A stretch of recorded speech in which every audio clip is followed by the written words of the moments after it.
Hey guys, it's me, Jello Pineda, and welcome back to my channel. In today's video, we're going to be talking about the poor man's version of hype sneakers. So stay tuned.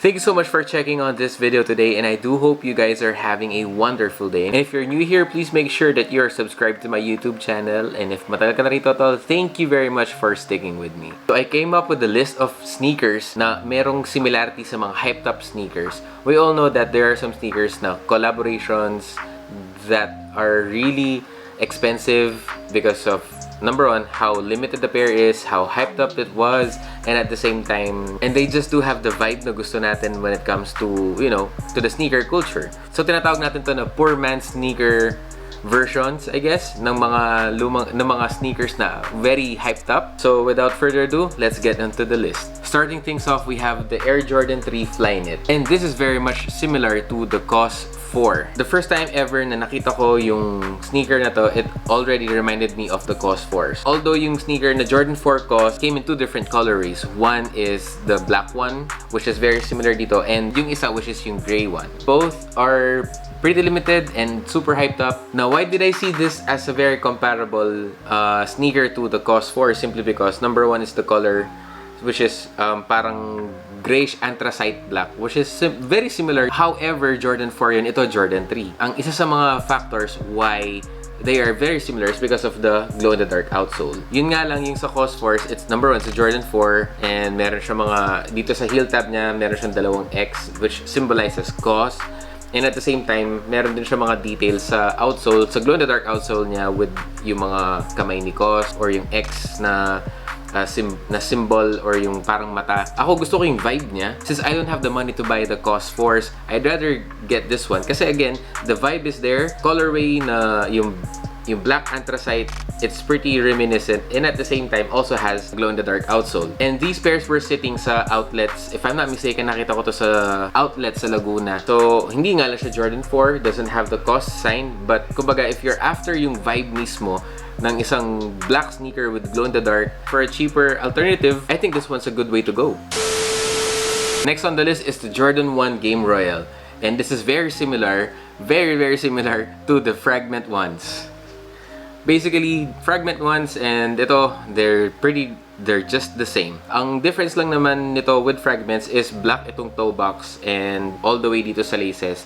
And this one remains true as the Royal colorway. Pati yung color blocking niya dito na white, yung midfoot area plus yung toe box niya is white as well. At the same time, wala lang siya yung double thunderbolt dito sa likod na sign ng Fragments. But, you know, from my perspective, and again, poor man's version, not bad. But this also had a little hype to it. However, comparing it to the price of Fragments that cost about more than $1,000 nowadays, well, I'd rather get this.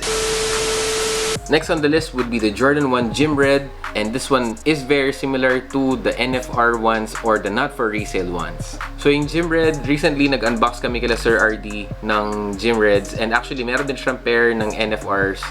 And when we compared it, it has the same color blocking. Ang difference lang niya is yung NFRs, red yung outsole niya, and yung Gym Red, black yung outsole niya. May similarities, meron din differences. However, if you look at it in the perspective, parang it's the same sneaker without all the writings on the sneaker. Like yung no photos, or don't crease, or wear me, or not for resale. Yun lang yung wala yung sneaker, pero it's pretty much the same shoe. So if you're on the lookout and you love the vibe with the Jordan 1 NFRs, going with the Jordan 1 Gym Red is not a bad idea.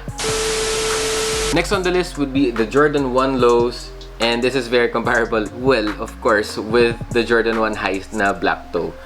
Very similar, it's just a difference with the materials and some details such as yung patch dito, and at the same time it's a low top. But comparing it with the Jordan 1 Lows, you can get this for retail for $4,995. And if you were to pay for resale, magkano lang dadagdag mo? I think meron mga nagbebenta nito na tig 6,000, 7,000, or 8,000 the most. But again, in my opinion, this sneaker is not a bad way to go, especially if you're on a budget and just wants the vibe of the sneaker. Next on the list will be the Adidas Tubular Shadow, and this is very reminiscent of the Yeezy Boost 350 V2. When the Tubular Shadows first came out, sinasabi nila na yun daw ang poor man's Yeezy. They look very similar, but of course with a lot huge differences.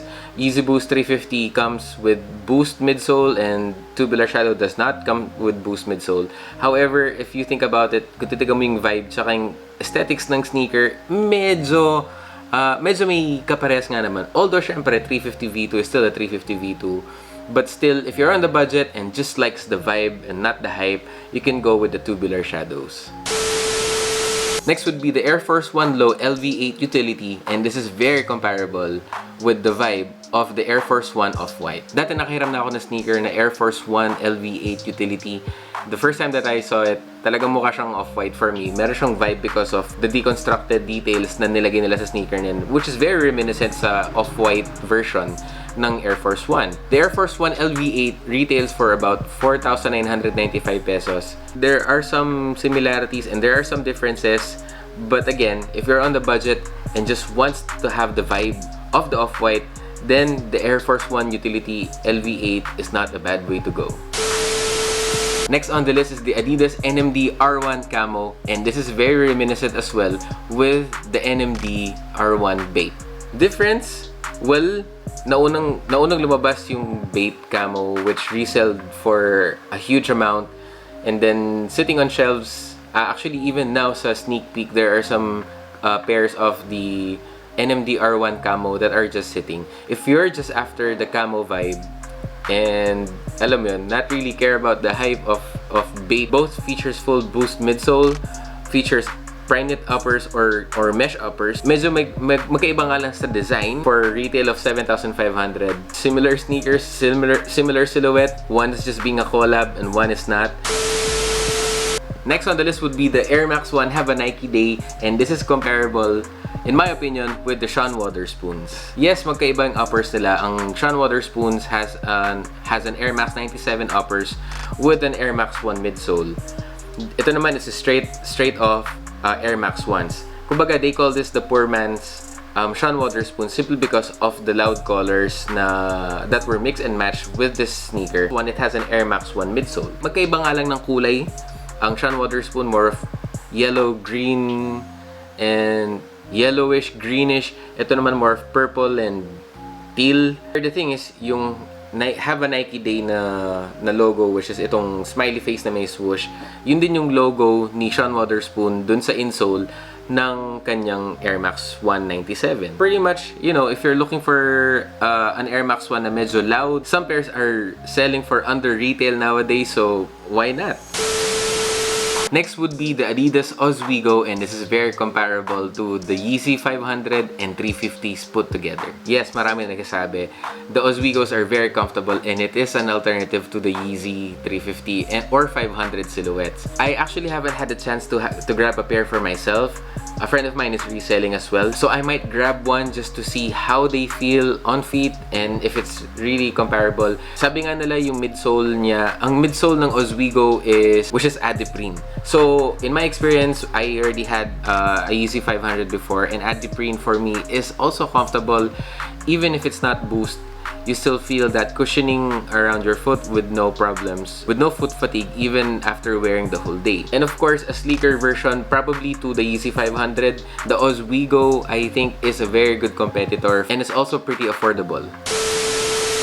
Next would be the Jordan 1 Turbo Green, and I can compare this, or this might be a poor man's version of the Off-White Jordan 1 UNC. Well, out of the bat, magkaiba sila ng kulay. Yes, I know. Pero color blocking, pretty much the same.